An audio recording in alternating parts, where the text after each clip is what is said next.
Hi, Cynthia. Hey, Jen. How's it going?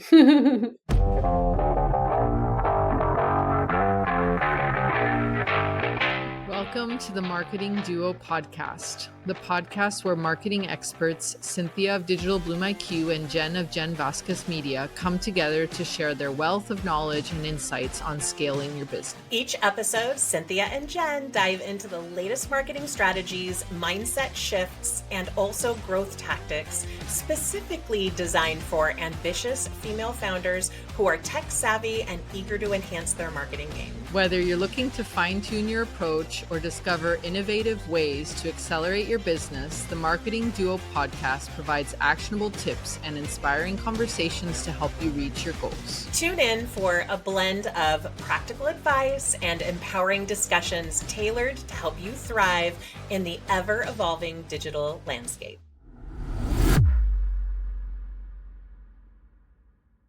It's going great. I'm excited for our topic today. Why don't you introduce it and take it away? Yeah, so I was talking to someone yesterday about workaholism. And it was when I was talking to someone about it, it was related to obviously my business, but I really related it to obviously personality or like my past, like when I worked in corporate. And basically the question was like, do you need to be a workaholic to own a business or to, be successful?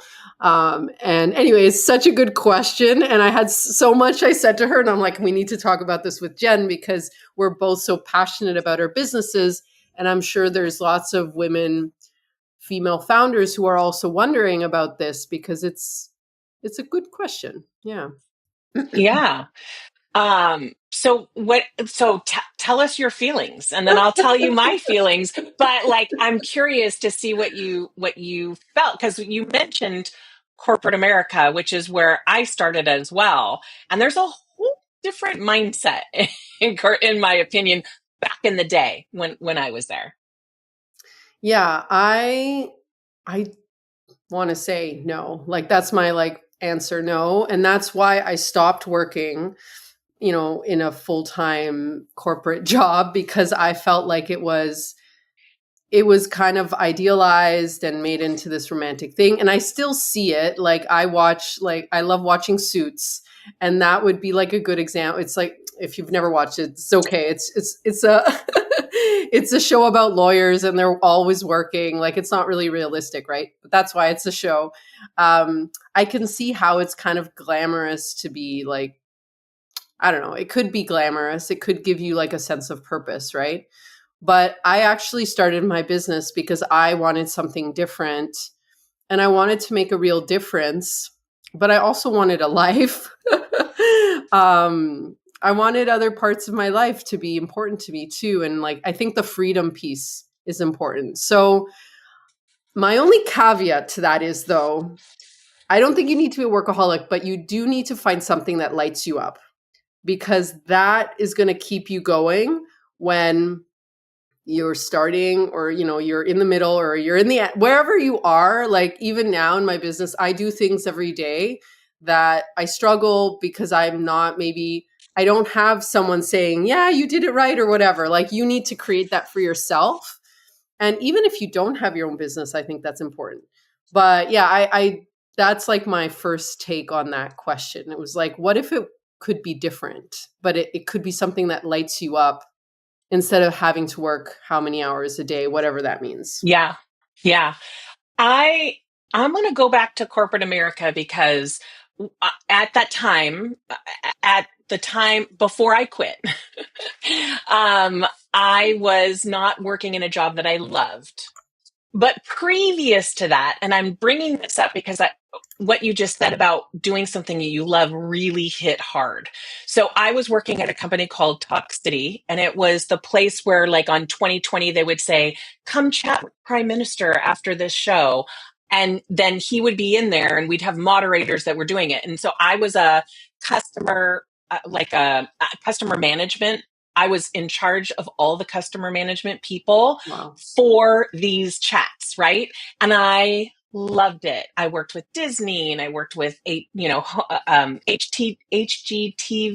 and Yeah. like went to New York, went to LA, met with all these people. Like I loved it. And I was pregnant with my third child, and I was able to work from home for 6 months after birth because it would be 3 months of me not working at all and going back, or 6 months of me working as I can. Right. And in a management position, I was able to do that. I'm was very open with my clients and stuff like that. But I was one of those people who were working late into the evening, working early morning, working at all the little places in between. And I 1 week logged my hours and I worked 61 hours. Crazy. And I'm like, I just had a baby. I'm obviously not getting sleep. And yet I'm constantly on my computer. So even when you love it, it's not healthy. I'm just going to put it out there. Right. Yeah, it's like addictive. It can be addictive. And if you have that personality, right? Yes. I see you. And I'm like that too. Like I get addicted to my work because I love it, but it also it's an Comfort addiction, zone. right? It's a comfort zone, and it's also a way to avoid sometimes Mhm. tough conversations. I'm like, oh, I can't. I've got to get this thing out. Mhm. When in reality, it's my own business. I can have that conversation, and then I can, Right. obviously this was months ago now. Right. I'm getting way better at it. But Yeah. when I decided to quit in 2009, I was working as a recruiter, managing a big team of people in downtown San Jose. And I was working a 50 hours a week average. Like it went up from there, never really went down. And in that position, it's sales, because I was trying to get companies to hire people, right? I was the sales piece of it. Right. And nothing was ever good enough. We were the top in the country for a year, and it was still not good enough. And I was like at that point where I was leaving in the morning before my kids woke up, all four of them, and then coming home after all four of them went to bed. That was not, and I love being a mom, like love it. But I didn't think I had an option at that point. And I had been doing photography for 5 years on the side at that point. And one day I was done. And I went in and I said, I'm going to give my 2 weeks notice right now. And I know when you give 2 weeks notice in a recruiting company, you're gone that day because they don't want you to take files or which I wouldn't do, but still Right. that's what it was then. Right. Right. And I came home and told my husband, and he was like, sorry, what did you do? Sorry. Repeat that again. I'm like, look, I got 2 weeks. I've got a good salary. I've got a good bonus coming. It's going to carry me for 3 months. I'm going to do it, or I'll go I can get a job in a day. Like it's Right. not a big deal. I've been in recruiting for years. I knew what I was doing. But I didn't want to do it anymore. And then I have my own business and I'm crazy trying to make it work and bring in money so that I can, quote unquote, stay home with the kids without staying home with the kids. That's the thing. Business, right? It is what it is. And then my husband looked at me one day and he goes, I got sick. I got sick because I was getting no sleep. I was barely eating. It was not a good situation. I was there for my kids. I got to be a mom and I was running my business. But when you're burning the candles at both ends, you're not good for anything. Right. You're not good at any of those things you're Right. doing. You're barely keeping up. Yeah. And so that's what started my love of creating a system for things so that you do the least amount of work with the biggest impact. That is the soul of my business and what I'm truly passionate about. So I feel like there's reasons to kind of go workaholic-y if you need to bring in the money or you're just starting your business. But it's too easy to stay in that pattern. And then eventually you'll burn out and you'll go get another job, a job outside of the house because you just are over it. So you have, we even if you have workaholic tendencies, if you don't control it to a certain extent, it'll make it not so great. And this month, Jen Vasquez Media is at 6 years, and I've been in business now since Wow. 2009. So this month is Congratulations. a big month. And 2 years ago, no, was when my granddaughter was born. So she's 4. So 4 years ago is when I started doing every Tuesday, spending it playing on the ground with my granddaughter. Yes. And that I am, for whatever reason, I'm able to do that with my grandkids, but I didn't feel as capable of doing it with my kids because, like, I had to get this job going. And Mm-hmm. at this point, if I can't have that, then I don't want to do this job. Like, that's how much I've decided that is like a non-negotiable. So Yeah. I think non-negotiables are really big when it comes to you being workaholic. Yeah, I think prioritizing your health, your happiness, because obviously our work makes us happy, but there's so many other elements of it. And I want to do a caveat too that I'd say there are moments of intensity. I don't want to call it workaholism because I don't want to No. promote that. Like I just don't think it's And healthy. not hustle either. No I hustle, just no. want to point that out. Hustle and workaholic are kind of the same things. Yeah, it's the same. You can have busy periods, Yeah. but if your busy period is going into 4 weeks, there might be something wrong with that. Yeah, I would say like stretches of time that I think it's important to bake in. Like instead of thinking about your job or like work, think about the lifestyle you want to create and then Oh, build it around that. Like for me too, like, the time I was able to spend with my daughter, I breastfed her for 2 years, like, and just that quality time. Because like you said, it's not always about it is about the time, but it's also about the quality of that time. Are you getting enough sleep? Are you able to take naps? Like I love that most days, not every day, but most in the week, let's say one day a week, I could probably take a nap if I needed to. And like it's great. Like I could probably get a full-time job that let me do that too. But because it's my own company, I get to create that for myself. So create that lifestyle. And it might not be a nap. It could be the traveling. It could be the social aspect. There's so many, because that's going to keep you away from the workaholism. I think it's going to help balance it out. yes.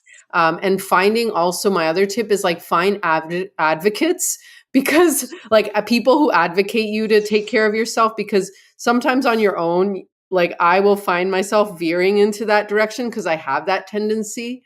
And so I need like my coach or like friends. It could be someone in your business too, like a team member who's like, Cynthia, why don't you just take the afternoon off? And I'm like, yeah, I think I'm going to do that. Like whatever it is, or like, how can we take this off your plate? Like whoever's helping you create that space. Because also the other thing is for me, it's as the visionary of the company, I need to protect my energy so that I can Mm. keep going, right? And not burn out, right? And do the things I'm good at. Yeah. And I also will say too that my husband is the biggest supporter of Oh, anything that I want to do, so sweet. which is good and it's bad. Right? Because I'll be like, I'll say something and he'll be like, yeah, that's a great idea. I'm like, that's $2,000. I know you'll take care of it. I know you'll figure it out. Like, no, I need people sometimes to push back on me. And sometimes our family doesn't quite understand Yeah, like what we do and things like that. yeah. Um, but I think what you talked about in terms of building it in, one thing that helped me and protected me on having that restful time, whether that's socializing or being with friends or sleeping or reading or whatever it is, right? Whatever rest, everyone needs rest every day. Yeah. No one thinks about that, right?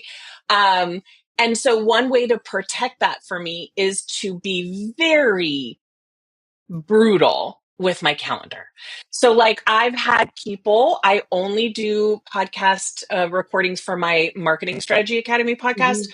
on Thursdays, and it's only between 9 and 3. And other meetings go on those days too. So I it's love like that. whatever's I available. love that. You inspired me with that. I did that. I did that too. Switched it. Yes. But I will say, And this is because of what I am inside of wanting to constantly serve and say yes all the time.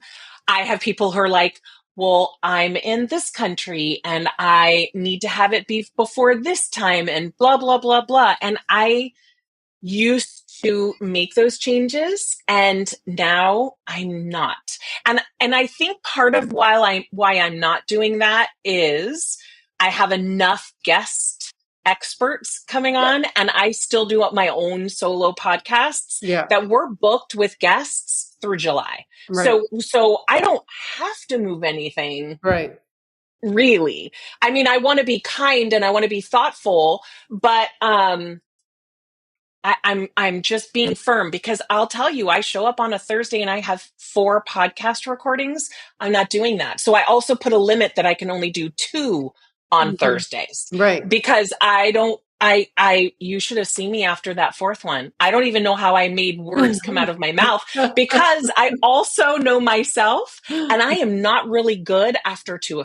Like I'm up at like 5 or 6 and I'm working and doing all the things that I need to do. By that time, I'm brain dead. Yeah. And I have work that I do during that time. It's not that I don't work after that time. Yeah. I am not doing an interview after 2:00.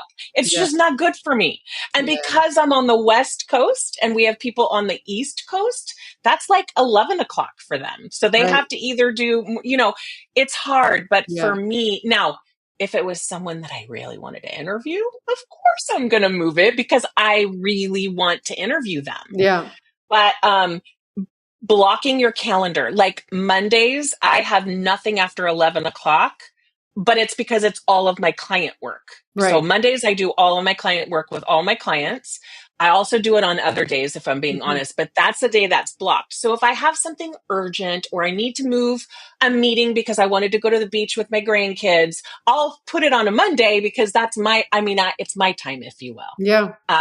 So if you're not good at controlling yourself, like I am not, I would literally work 24 hours.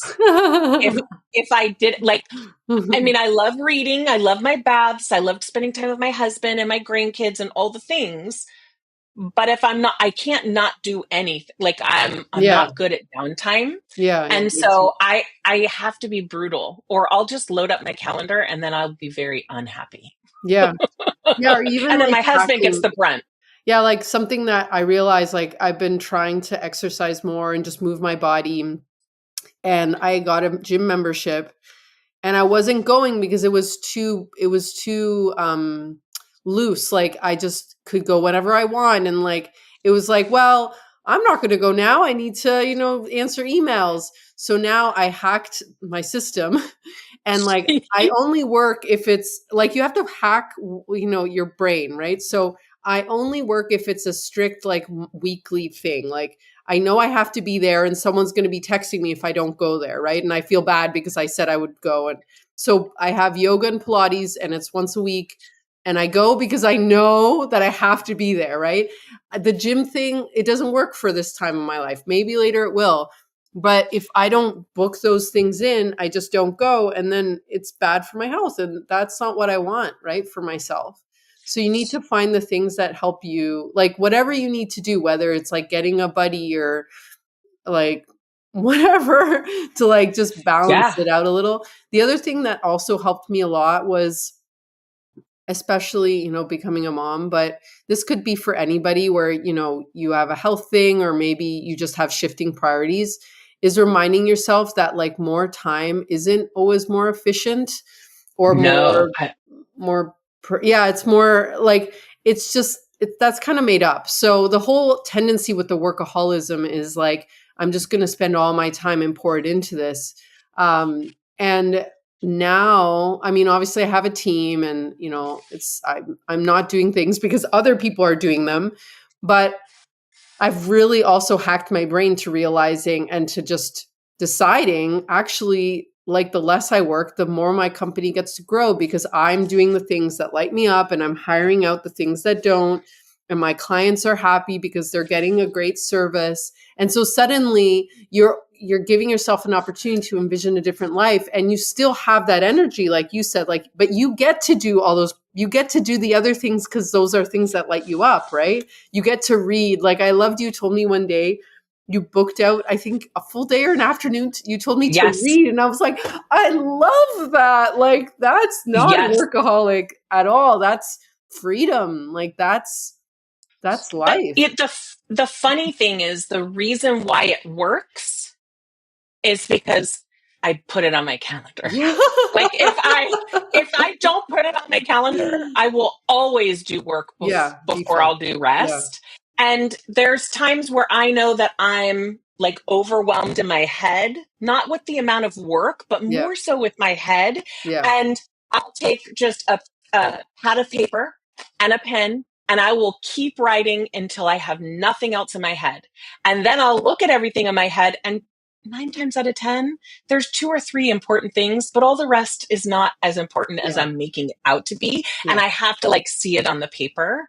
But yeah, once a month, I book a whole day to do nothing but read. Oh It my God. feels Amazing. decadent. And I'll be honest, I have added some appointments in there in the beginning of the day if they're like urgent appointments and I have to find a way to make them work.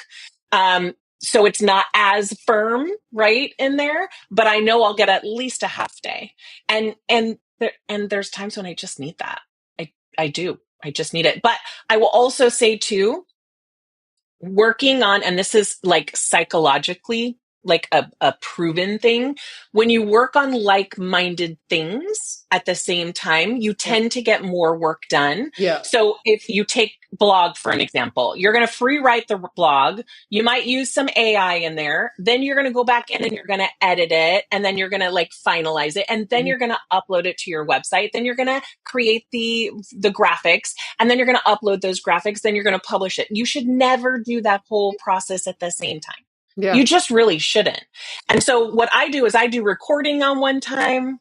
I do writing at another time. Writing is on Sundays because Sundays my head is free. I've already gotten to relax on Saturday, and that's my day that I'm better at writing when I don't like to write, right? Right. And then making graphics all on the same time. So I'll make graphics for whatever social media I need, plus my videos, plus my YouTube thumb cover. Like all of that stuff is all made at the same time. And when I made that switch a few years ago, I get way more done in a short period of time. Anything that you need to creatively think about cannot be while you have like a deadline, Yeah. because you're not creative when you're thinking about that deadline. So I tend to get like eat the frog. You know, they say, how do you eat a frog? You just like just eat it or whatever. I do the hard stuff in the morning because Yeah. that's when my brain is really good. Yeah. And I do easier things in the afternoon, the Yeah, more me too. creative things in the afternoon. Yeah, So me too. examine yourself. Mhm. What are you like? And when people say, are you a morning or an afternoon, right? I'm kind of a morning and an evening, but get me in the middle of the day, I'm not so great. Like it's just, I already know that. So if I'm going to take a nap or I'm going to read a book or I'm even going to eat lunch, it's going to be usually around that time Yeah. because that helps me to not have to think. You know what I Yeah. mean? Yeah, you have to find your rhythms. Another thing is like if you're into a personality test or, human design, Enneagram, whatever, choose one and like take it and find the way you work. Like I've learned so much. Like I love the human design one. I know a lot of people are into it. If you're not, just find like the Myers-Briggs, whatever, because you get to know yourself and find how you're more productive and what lights you up to keep going, to do the hard things, right? And I think over time, the more you get used to doing hard things, it kind of gets easier. Some things don't, but you just do Yeah. more hard things. And again, you learn that different people work different ways, and you might be following someone who works in a way that's different from you. So you might not have, Or your coach. yeah, Your coach could be a little different from you. yeah, Or if you're a mom and you have a coach that's not a mom, yeah, that may not be the best fit for you. Like yeah, you definitely want to make sure that you're choosing your mentor or your coach by their lifestyle, the what you lifestyle. see, Yeah. right? I think that's important. There's another point I was just thinking about. Oh, so in human design, I'm a generator, and part Yes. of a generator is waiting for people to come to you or waiting for the ideas to come. And I am not good at that. Like I'm going to force a round peg into a square hole. I'm going to find a way to make that work. I'm going to remove the back to get it inside. Like I am like that. So learning more about being a generator has enabled me to have a little bit more patience. I am not like I should be in that area, but you're right. Like learning those things. On Colby, for a quick start, I'm a 9 on a quick start. A quick start is people don't need anything. They'll just jump in and say, okay, let's try it. See how it goes. Like that's my personality. And yet when I work with people who they're analytical and they want to think about things, which I married someone who you'll ask a question and he'll freeze and he's processing it. And I'm like on to the 8th conversation, right? So my husband has been a wonderful thing for me. But you also will learn when you learn about your different personalities and whatever tests you like to take, like I'm an Enneagram 8, right? Like you learn about all these things. Learning about them isn't just learning about yourself and how to make things easier for yourself, but it's also learning how to work with people who are different from you. Like they give you such great advice on that. So diving in a little bit on your personality will also help on the workaholic, quote unquote, hustle side of things. Yeah, exactly. But at the end of the day, you kind of have to make the decision that you're not going to do that and put some boundaries and some things on your calendar and just barring that protective time for yourself. Sometimes you just have to do it. Like it's not going to be easy all the time. Easy comes from doing that work. Yeah. You have to dedicate a certain amount of hours, right? Like it's like anything, like, I always use the analogy of growing a garden. Like the thing isn't going to plant itself. You have to move the soil. You have to plant it. Like, I'm not saying the other extreme of like, you're not going to not do anything, but we've all had that experience where you do little things and it can be so impactful. And it's not always like you're working at 10-hour, 12-hour, whatever crazy day. Like you might actually be doing a lot of little things. And for me, like, that's why I started I started my business because I was so inspired by other businesses. And then it was the lifestyle piece. It was like, I just want to be able to have freedom to work from wherever and like work with whoever I want and work like this podcast, like my podcast. It's like, I just want to get on and like, just feel inspired to talk. Like this was my dream. This is the dream for me. This is the absolute best because whatever goes on in our week, we end up bringing it when we record. So it's perfect. Talk great. About passion. When you have had a conversation and you feel really passionate about a topic, those are the best topics for a podcast. Exactly. Yeah. So anyway, I think there's like an element of passionateness and an element of like dedication and working, I don't know, mindset. hard, but working, right? And then there's also elements of ease, elements of like, you've had this happen to you, Jen, where it was like just one conversation with someone and you have a new client or like something unexpected that generated a sale. Yes. Like that was not hard. Or even like when I have, it was aligned, right? It just felt everything worked where you're almost wondering like, this is too easy. Sometimes too easy is because everything's in alignment and it feels like there's something wrong, at least to me. I've lately had this situation where I remember complaining about something being very hard. And now I look back, I'm like, but was it that hard? I mean, I sent some emails, I had some conversations. It wasn't that hard. And I kind of laugh at myself because in the moment, something that feels so hard later, you have to try to put things in perspective. Like, okay, I put some time and effort into that. But at the end of the day, maybe it wasn't as hard as like I convinced myself it was. Well, yeah. And I also too, when you're doubtful and you're not sure.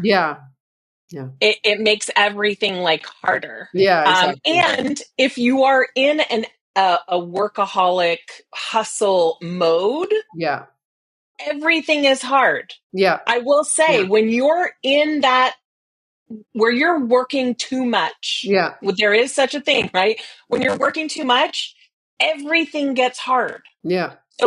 So if you control this piece of it, that workaholic or hustle piece of it, everything does get easier. So Yeah. it is worth making that adjustment or making that mindset or working on your calendar or all the things that we talked about.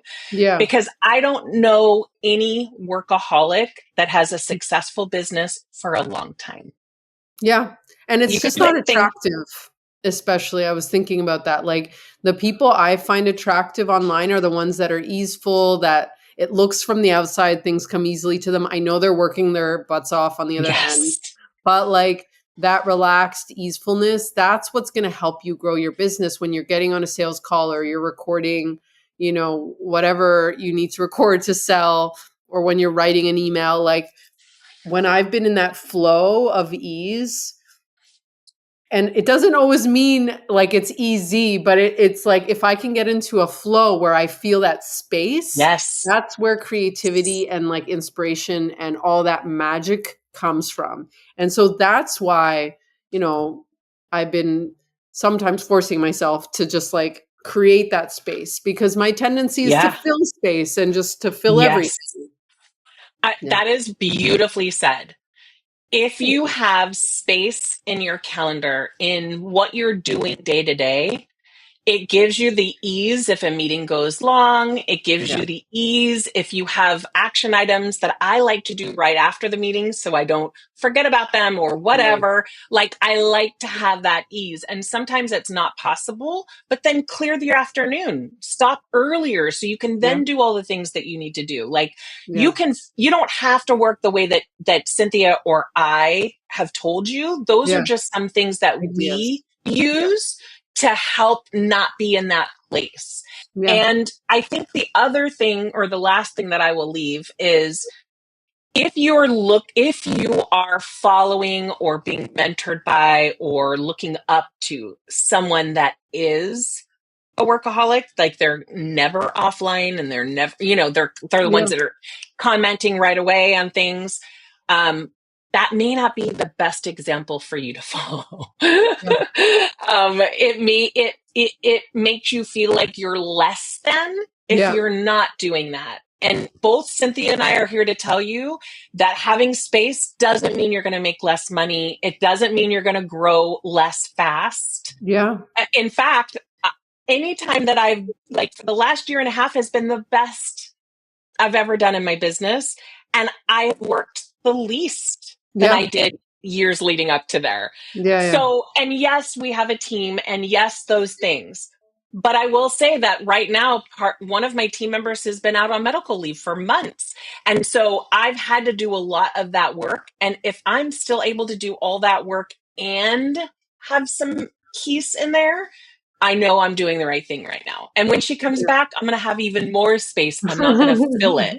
Right. Yeah. It's So, you have to make yeah. sure that happens. Yeah, no, it's about creating that lifestyle. And I think if you do have workaholic tendencies, it's going to be an effort to create that lifestyle. You are going to panic when you take an afternoon off. You're going to freak out. And Checking my yeah, you have phone, to checking. Oh, find ways, like the ways that I disconnect are getting outside, taking vacation, like taking trips. That forces me to disconnect, because you don't have Wi-Fi, you don't, or if you have family, like whoever you can hang out with that's going to make you feel bad for looking at your phone, like hang out with them.